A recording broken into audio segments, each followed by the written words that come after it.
मध्य प्रदेश की समस्त जनमानस को मेरा सादर प्रणाम।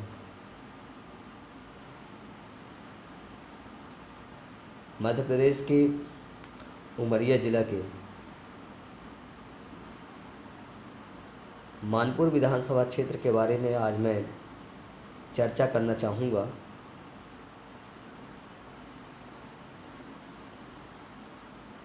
और अपने विधानसभा मानपुर के क्षेत्र का विकास और विकास की गति मध्य प्रदेश के समस्त जनमानस, शासन और प्रशासन तक पहुंचाने की कोशिश करूंगा। पूरे देश के परिप्रेक्ष्य में देखा जाए तो मध्य प्रदेश का बघेलखंड क्षेत्र और उसमें भी खासकर उमरिया और शहडोल सबसे पीछे है। उमरिया ज़िले की बात बताऊं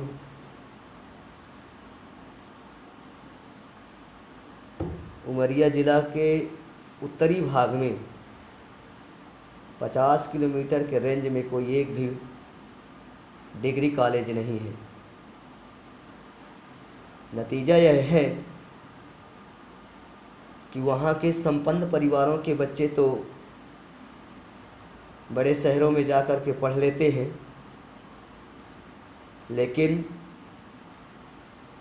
SC ST OBC बाहुल्य क्षेत्र है जहाँ ज़्यादातर निर्धन परिवार हैं।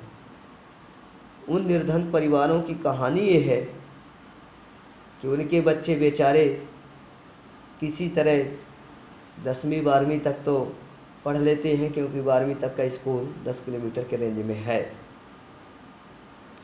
इसके बाद बेटी बेचारी चूल्हपुतनी बन के रह जाती है और लड़का बेचारा या तो सूरत मुंबई चला जाता है या फिर थोड़ी बहुत पूंजी है तो अपना छोटा मोटा बिजनेस कर लेता है।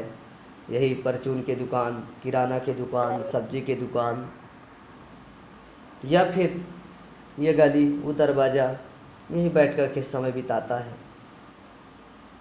सच्चाई ये है कि चूँकि मैं भुक्तभोगी हूँ और उस परिवेश से निकल के थोड़ी से एक अच्छे परिवेश में आया, देखा कि यहाँ के लोग कितने अच्छे विचार वाले हैं कि अपने बच्चे बच्चियों के लिए शिक्षा की व्यवस्था, उनके लिए दौड़ने खेलने कूदने की व्यवस्था, उनका मानसिक और शारीरिक विकास की जो रूपरेखा होनी चाहिए उसके लिए व्यवस्थाएं बना करके रखे हुए हैं। लेकिन मेरे एरिया में कुछ भी नहीं है। मेरे एरिया का आसपास में यूनिवर्सिटी ना होने की वजह से बेचारा 50 किलोमीटर के दूर या 35 किलोमीटर दूर के रेंज में एक ऐसे दूसरे ज़िले में है डिग्री कॉलेज, तो वहाँ बेचारे सप्ताह में एक दिन पढ़ने जाते हैं या फी भरने जाते हैं, परीक्षा देने जाते हैं। आप सबने सुना होगा नो नॉलेज विदाउट कॉलेज, और नतीजा ये होता है कि वो बच्चे बेचारे डिग्री रखे रहते, सबसे कहते हैं कि हाँ हम BA किए हैं, लेकिन उनकी डिग्री किसी काम नहीं आ पाती है। वो किसी कंपटीशन के निकालने के लायक नहीं रह जाते। अब आज तक की बात बताऊं, मेरे उमरिया ज़िला से कोई भी आज तक UPSC क्वालिफाई नहीं किया। बड़े दुर्भाग्य की बात है। इसमें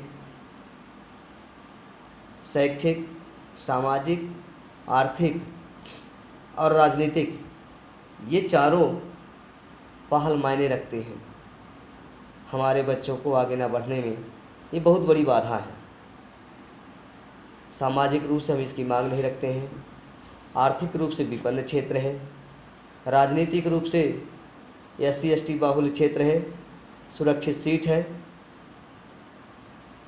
और जिनका उस सीट में कब्जा है वो बेचारी चैन से सो रही हैं।